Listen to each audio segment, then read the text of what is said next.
एक महिला जब अपनी बेटी का एडमिशन कक्षा 6 में करवाती है, जब कक्षा 6 में अपनी बेटी का एडमिशन करवाती है तो वो अपनी बेटी से कहती है कि बेटा जब तुम स्कूल को जाओगी तो तुम्हारे जाते हुए एक मोहल्ला पड़ेगा, कबाड़ी बाज़ार एक जगह पड़ेगी। उस जगह को ना ही तो तुम्हें देखना है, ना ही उस जगह को तुमने नज़र उठाकर भरना है। जब उस लड़की से बात कही जाती है तो लड़की जो होती है उसके मन में यही सब सवाल चलते रहते हैं कि आखिरकार उसकी माँ ने उसे वहाँ देखने के लिए क्यों मना किया है और उस जगह पर मैं क्यों ना आँख भर के देखूँ। उस लड़की का नाम जो होता है अतुल सुभाष होता है। अतुल सुभाष जो होती है जब कक्षा 6 में पढ़ती हैं तो जब कक्षा 6 में पढ़ती हैं तो वे स्कूल जाया करती थी। स्कूल जाने के बाद जब वे स्कूल से आया करती थी फिर जाया करती थी तो वे नज़र देख उठाया करती थी और देखा करती थी कि आखिरकार यहाँ ऐसा है तो है क्या जो मेरी माँ मुझे यहाँ देखने के लिए मना करती और कहती है कि तुम्हें वहाँ पर नहीं देखना है। जब वहाँ पर देखा करती थी तब वो देखा करती थी कि वहाँ पर एक कुछ महिलाएं खड़ी होती थी, कुछ औरतें खड़ी होती थी, कुछ लड़कियाँ खड़ी होती थी और वो लड़कियाँ जो होती थी बहुत सजी धजी खड़ी हुई होती थी और सजी धजी कुछ इस तरह से खड़ी हुई होती थी कि वे हाथों से इशारा कर रही थी, यानी कि ऐसा लगता था कि किसी को बुला रही है।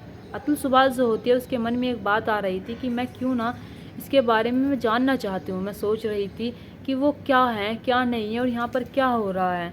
तभी अतुल सुभाष जो होती है उसके बारे में जानने की कोशिश करते हैं और जितनी बड़ी होती चली जाती हैं जब उसके बारे में जानती है तो उन्हें पता चलता है कि यहाँ पर तो कोटे चलाए जाते हैं, यहाँ पर वैश्यवृत्ति का काम होता है। जब इन्हें सारी बातें पता चलती है तभी वो कक्षा 6 में पढ़ने वाली छात्रा जो होती है जब उसकी उम्र बढ़ती है तो वो सोच लेती है कि यहाँ पर ना जाने कितनी ऐसी लड़कियाँ आती होंगी जो किसी अपने भाई से अलग होगी तो कोई अपनी पति से अलग होगी, किसी को नौकरी के दिलासे से यहाँ पर लाया गया होगा तो किसी को प्रेम प्रसंग में फंसा कर यहाँ पर लाया गया होगा। जब ये सारी बातें सोचती हैं उन्हें जब पता चलता है कि यहाँ पर ऐसी ही लड़कियाँ हैं, उन्हें किडनैप करके फिर ऐसे लाया जाता है, तभी अतुल सुभाष जो होते हैं वे कसम खा लेते हैं और कसम खाने के बाद वे कह देती हैं कि मैं यहाँ से हर लड़की को निकाल कर रहूँगी जो यहाँ पर बेबस हो रही हैं। तभी आगे आगे कुछ ऐसा करते हैं, वहाँ से कुछ लड़कियों को निकालते हैं, लेकिन कुछ लड़कियों में एक लड़की जो होती है एक ऐसी होती है जिसकी जानो उन्हें बचपन की याद आ गई, जिससे वो बचपन में मिली थी, एक ऐसी लड़की होती है। आखिरकार उस लड़की के साथ क्या होता है, उस लड़की के साथ क्या होता है, जानने के लिए बने रहिए इस कहानी के साथ, इस घटना के साथ। चलिए तो बिना देरी के इस घटना को शुरू करते हैं। नमस्कार, आदाब, सत श्री अकाल, हर हर महादेव। मेरा नाम रूपा है और आज की ये घटना एक ऐसी घटना है जो आपको विचलित कर सकती है, आपको परेशान कर सकती है। आप इस घटना को धैर्य से सुने और आप समझें और आप सोचें और जब कहें कि हाँ वाकई में ही ऐसा हो रहा था। ये बात तो जब है जब कक्षा 6 में वो लड़की पढ़ रही होती है, लगभग 1976 की बात होती है। वो लड़की जो होती है जब वहाँ पर आती है, नई नई आती है, आने के बाद उसकी माँ जो होती है जब उसका कक्षा 6 में एडमिशन करवाती है तो सारी बातें समझा देती है। समझाने के बाद उसे कहती है कि वहाँ पर मत देखना, लेकिन लड़की के अंदर वही था कि मैं वहाँ पर ज़रूर देखूंगी। तभी वो लड़की जो होती है अतुल सुभाष, उसके पिता जो होते हैं एक दिन आकर कहते हैं कि बेटा आज स्कूल मत जाना। वो अपनी पत्नी से आकर कहते हैं कि आज इसे स्कूल मत भेजना, आज वहाँ पर नथ उतरवाई है। जब वो लड़की जो होती है उसके सामने तो ये सारी बातें नहीं कही जाती, लेकिन वो लड़की जो होती है चोरी चोरी से सारी बातें सुन रही होती हैं। अब उस अतुल सुभाष को ये जानने की कोशिश थी कि नथ उतरवाई होती तो होती क्या है। तभी वो स्कूल तो नहीं जाती, लेकिन खेलने के लिए वे दूर दूर जाया करती थी, यानी कि बच्चों के साथ। तभी वो बच्चों के साथ खेलने के लिए निकल जाती है। निकलते निकलते वे उसी जगह पर पहुंच जाती है, यानी कबाड़ी बाज़ार में पहुंच जाती है। पहुंच जाने के बाद जब वे दूर से खड़ी होकर देखती हैं तो वहाँ देखती हैं कि वहाँ पर लड़कियाँ बहुत सजी धजी खड़ी हुई हैं और इतनी सजी धजी खड़ी हुई हैं कि वाकई में ही मानो कि उन्हें देख कर कोई जैसे मेला लगता है ऐसा लग रहा हो। तभी वो लड़की जो होती है जब उसके नथ उतरवाई के बारे में जानती है तो पता चलता है कि नथ उतरवाई जो होती है वो एक ऐसी होती है कि उसकी नाक में एक रिंग डाली जाती है। जब उसकी नाक में रिंग डाली जाती है तब उसके नथ उतरवाई होते हैं, यानी कि जब तक उसकी नाक में कोई रिंग नहीं होती, कोई कुछ नहीं होता, तब वो लड़की जो होती है बिल्कुल सेफ होती है, वर्जन होती है। ना ही तो उस लड़की को कोई छू सकता था, ना ही उसकी कोई छूने की हिम्मत करता था। वो लड़की जब तक बिल्कुल सही थी, सुरक्षित थी, तब तक उसके नाक में वो रिंग नहीं जाती। लेकिन जैसे उसकी नाक में वो रिंग चली जाती है तभी उस लड़की की बोली लगनी शुरू हो जाती है। और जब बोली लगनी शुरू हो जाती है तो बोली जो लगा करती थी उस टाइम के वक्त पर वो 1-1 लाख तक लगा करती थी। उस टाइम पर 1-1 लाख रुपए कितने मायने रखते हैं, लेकिन यहाँ पर बड़े बड़े सेठ जो होते हैं, बड़े बड़े लोग जो होते हैं वो आते हैं और आने के बाद वे उन लड़कियों की बोली लगाते हैं जिनके नाक में वो नथ उतरवाई, यानी कि नथ वो रिंग डाली जाती थी। वो बोली लगाने के बाद पहली रात भी उसके साथ गुजारते हैं। जब अतुल सुभाष को ये सारी बातें पता चलती है, जब सारी बातें पता चलती है, जब जितनी बड़ी होती चली जाती है, अब उनकी उम्र जो होती है वो जवान हो जाते हैं। जवान हो जाने के बाद उनके मन में सिर्फ एक ही लालसा आ रही थी, उनके मन में एक ही बात थी कि मैं यहाँ पर रह रही जितनी भी लड़कियाँ हैं उन सबको निकलवा कर रहूँगी, मैं उन सबको यहाँ से छुड़वा कर रहूँगी जो यहाँ पर ज़बरदस्ती लाई गई है, जो यहाँ पर बिना किसी वजह के रखी जा रही है। अब ये महिला जो होती हैं बड़ी हो जाती हैं, बड़ी हो जाने के बाद जो इन्होंने प्रण बचपन में लिया था वही ये अब उनको पूरा करने का समय आ जाता है। तभी ये महिला जो होती है वहाँ से 300 से ज़्यादा लड़कियों को छुड़वाती भी हैं। 300 से ज़्यादा लड़कियों को वहाँ से छुड़वाने के बाद से बहुत सारी लड़कियों को छुड़वा भी देती हैं, बहुत सारी लड़कियों को उस नर्क से निकाल देती हैं। निकाल देने के बाद एक दिन ये जो होती हैं जब वहाँ से यानी कि उस बाज़ार से कोठे से नीचे उतर रही होती हैं, तभी इनके सामने एक महिला आकर खड़ी हो जाती है।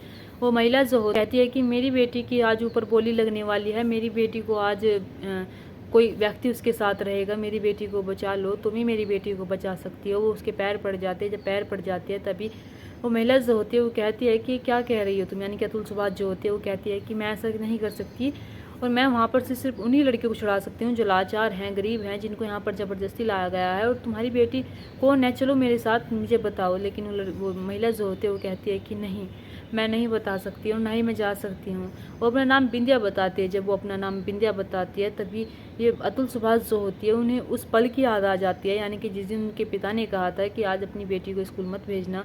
और उस दिन जो उस लड़की की नथ उतराई होती है, उस लड़की का नाम पता चलता है कि उस लड़की का नाम भी बिंदिया होता है, क्योंकि वहाँ पर लोग जो होते हैं नाम बोल रहे होते हैं। अब अतुल सुभाष जो होती है सोच रही थी कि क्या वाकई में ये मेरे सामने वही लड़की खड़ी हुई आकर जो आज से कई साल पहले मैं जिसकी नथ उतरवाई पर यहाँ पर आई थी और सोच रही थी कि यहाँ पर क्या हो रहा है।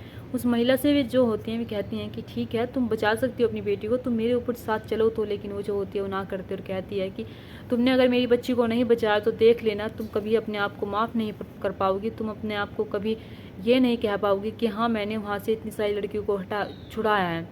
विंध्या की सारी बातें सुनने के बाद विंध्या जो होती है वो कहती है कि क्या तुम्हें भूख लगी है, तो उसे खाने के लिए दिलवाती है। दिलवाने के बाद कहती है कि मैं तुम्हारी बेटी को कैसे छुड़वा सकती हूँ, और तुम्हारी बेटी दिखने में कैसी है तुम ही तो बताओगी ना, वहाँ पर जाकर जब बताओगी तभी तो मैं जाकर वहाँ से छुड़वाऊँगी। लेकिन विंध्या जो होती है वो कहती है कि मैंने अपनी बेटी को नहीं देखा है, ना ही वो अपनी बेटी का नाम जानती थी। जब ये सारी बातें अतुल सुभाष को पता चलती है तो अतुल सुभाष जो होती है वो कहती हैं कि क्या वाकई में तुमने अपनी बेटी को नहीं देखा, चलो ठीक है नहीं देखा तो तुम अपनी बेटी का नाम बता दो। लेकिन वो कहती है कि मुझे अपनी बेटी का नाम भी नहीं पता है, मेरी बेटी मुझसे जब छीन ली गई थी, जब मेरी बेटी हुई थी, और होने के बाद जब उसकी बेटी से उससे मिलवाया जाता था तो उससे 200 रुपये ले जाते थे। यानी कि वहाँ पर पहले तब तक लड़की को बिना किसी प्रोटेक्शन के उसे यूज़ किया जाता था जब तक कि उस प्रेग्नेंट नहीं हो जाती थी। जब प्रेग्नेंट हो जाती थी तब कहीं जाकर उस लड़की से बच्चा करवाया जाता था। बच्चा करवाने के बाद उस लड़की से उस बच्चे को जब मिलवाया जाता था, यानी कि बच्चे को जब दूध पिलाया जाता था उस माँ के साथ, जब उन्हें 200 रुपये मिल जाया करते थे। अब इधर अतुल सुभाष जो होते हैं जब ये सारी बातें सुनते हैं तो वाकई में उनकी आंखें भर आती हैं। आंखें भर आने के बाद वे कहती हैं कि ठीक है तुम यहाँ पर बैठो, मैं जाती हूँ ऊपर। ऊपर जाने के बाद जब वे कोठे की मालकिन से मिलते हैं, कोठे की मालकिन जो होती है वे कहती हैं कि आपको यहाँ से क्या काम आ गया। कोठे की मालकिन जो होती है उनसे बहुत चिढ़ती थी, क्योंकि वहाँ से उन्होंने कई लड़कियों को छुड़वाया था। वहाँ पर उन्होंने कई लड़कियों को ऐसे जो वहाँ पर किडनैप या फिर ये सारी चीज़ें कर आती हैं उन्हें छुड़वाया था। अतुल सुभाष जो होते हैं वो कहती हैं कि कैसे भी नहीं, मैं आ नहीं सकती क्यों यहाँ पर। वो कहते हैं कि आ सकती हैं लेकिन आज कैसे। तो वो कहती है कि आज मेरा मन करा है चाय पीने का तेने यहाँ के। तो कोठे वाले जो होते हैं वो कहते हैं कि चाय तो तुम हमारे यहाँ की पीती नहीं है, क्योंकि यहाँ पर सब लोग पीते हैं, तो आज कैसे पियोगी। तो अतुल सुभाष जो होती है वे कहती हैं कि हाँ ये भी बात सही कही तूने, मैं तेरे यहाँ की चाय तो नहीं पीऊँगी लेकिन कोल्ड ड्रिंक तो पी सकती हो ना, कोल्ड ड्रिंक मंगवा तू मेरे लिए। जब कोठे की मालकिन ये सारी बातें सुनती है तो कोठे की मालकिन जो होती है खिचखिच करने लगती है, लेकिन अतुल सुभाष जो होती है वो आराम से बैठी हुई होती है और कहती हैं कि मैं आज से यहाँ से बिना पिए तो जाऊँगी नहीं, तो कोल्ड ड्रिंक मंगवा मेरे लिए। अब अतुल सुभाष जो होते हैं उसकी नज़र जो होती है एक लड़की पर जाती है। वो लड़की जो होती है बहुत ही सजी धजी खड़ी हुई होती है और वो बच्ची बहुत ही प्यारी होती है, और उस बच्ची की उम्र अभी 18 साल भी नहीं होती है। वो बच्ची जो होती है नाबालिग होती है।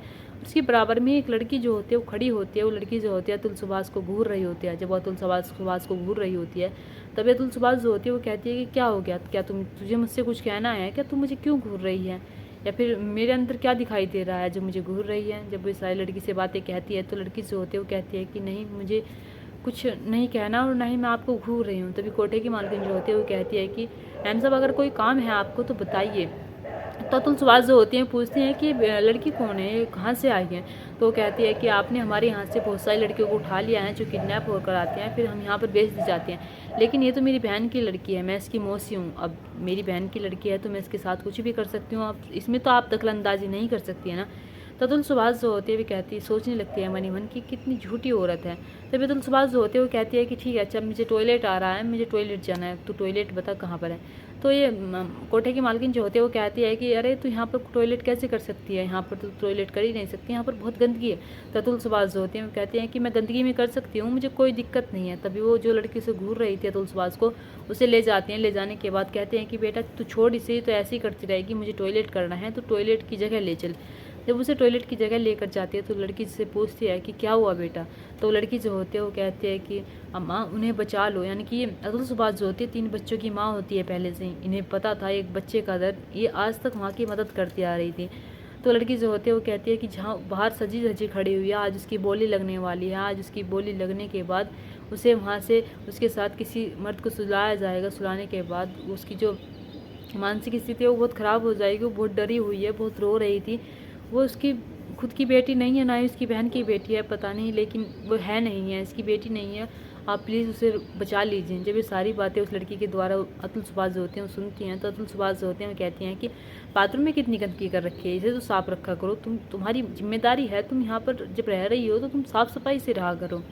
तभी अतुल सुभाष जो होती हैं बाहर आती है। बाहर आने के बाद अतुल सुभाष जो होती हैं वे कहती हैं कि अरे बाहर को खड़ी हो जा, क्योंकि वहाँ पर जब खिड़कियाँ होती हैं वो जब जैसी उस पर खड़ी होती थी तो या तो वे जो वहाँ से रास्ते से लोग होते हैं उन्हें बुलाती हैं, खड़ी होकर बुलाने के बाद उनकी खिड़की जो होती है पेट से नीचे होते हैं, यानी कि जो उनको ऊपर का शरीर है वो सारा दिखना चाहिए, कुछ इस तरह की खिड़की होती हैं।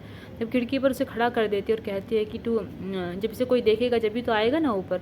लेकिन कोठे की मालकिन जो होती है वो कहती है कि ऐसे नहीं दिखाना मुझे। लेकिन अतुल सुभाष जो होते हैं उसका हाथ पकड़ते हैं और उसे खड़ी कर देते हैं। खड़ी कर देने के बाद वो बच्ची जो होती है उसके दूसरी साथ उसे भी खड़ी कर देते हैं।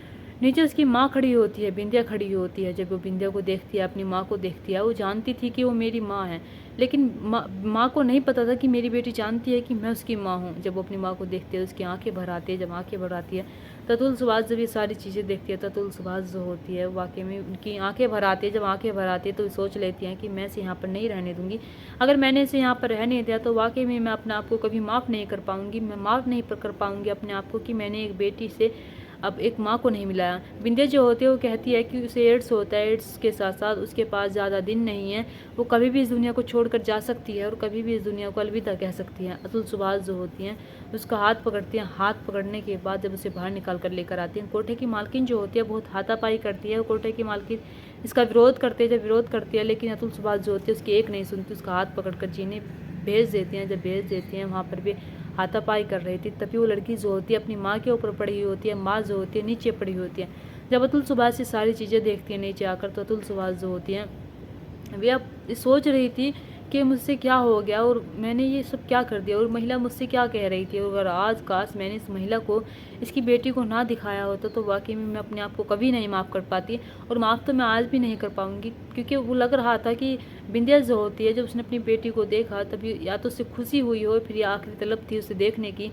उसके बाद वो बिंदिया जो होती है दुनिया को छोड़कर चली जाती है। उसकी बेटी जब ऊपर से नीचे आती है तो अपनी माँ के ऊपर लेट कर वो रोने लगती है और चीखने लगती हैं। अब इधर अतुल सुभाष जो होती है उनकी आंखों से भी आंसू आ जाते हैं। जब आंसू आ जाते हैं तो सोच रही थी कि ये सब क्या हो गया। अतुल सुभाष जो होते हैं उसे भी रेस्क्यू करती है। रेस्क्यू करने के बाद वहाँ से वे हर लड़की को रेस्क्यू किया करती थी। अतुल सुभाष जो होते हैं उत्तर प्रदेश के ज़िला मेरठ के मणिपुर की रहने वाली होते हैं, यहीं पर ये रहती है। और इधर ये जब लड़कियों को रेस्क्यू करती हैं, लड़कियों को बचाती हैं, बचाने के बाद उन्हें एक अच्छी ज़िंदगी देती हैं, उन्हें अपने पैरों पर खड़ा होना सिखाती हैं।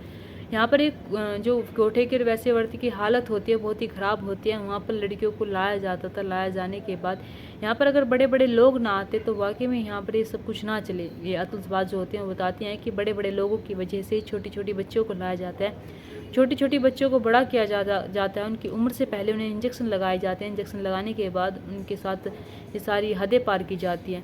पहले तो ऐसा होया करता था कि लड़की की नाक में नथ डाली जाती थी, नथ उतरवाई जाती थी। वो बात होती है 1900 की। लेकिन जब सन 2000 ये अब का समय चलता है, आधुनिक समय चलता है, तो यहाँ पर ऐसा कुछ नहीं होता। यहाँ पर लड़कियों की बोली लग जाती है और कहीं भी उसे ख़रीदा जा सकता है। उसे एक रात के लिए ख़रीदा जाता था, एक रात के ख़रीदने के बाद उसे वहीं पर छोड़ दिया जाता था। अतुल सुभाष जो होती हैं सारी बातें अपनी जुबानी बताती हैं, अपनी मुज़बानी बताती हैं, सारी बातें अपनी मुज़बानी बताने के बाद ये सब कुछ कहती हैं और कहती हैं कि मैं अपने आप को काश उस दिन माफ़ ना कर पाती अगर मैंने बिंदिया को बिंदिया की बेटी ना दिखाई होती। उन्हें बाद में पता चलता है कि बिंदिया को पता था कि वो मेरी बेटी है, लेकिन बिंदिया ये नहीं जानती थी कि उसे पता है उसकी बेटी को कि वो मेरी माँ है, लेकिन उसकी बेटी को पता था कि मेरी माँ है। वे दोनों जो होते हैं एक दूसरे से आज तक अनजान थे। उन दोनों ने एक दूसरे को देखा ज़रूर था, लेकिन दोनों को पता था कि हम माँ बेटी हैं, लेकिन दोनों कभी एक दूसरे से कह नहीं पाए। यहाँ पर दोस्तों इस कहानी को सुनाने का मकसद मेरा आपका दिल दुखाना नहीं था, आपको परेशान करना नहीं था, आपको घटना के बारे में बताना था, आपको सचेत करना था। आप अपने परिवार के साथ खुश रहिए। नमस्कार।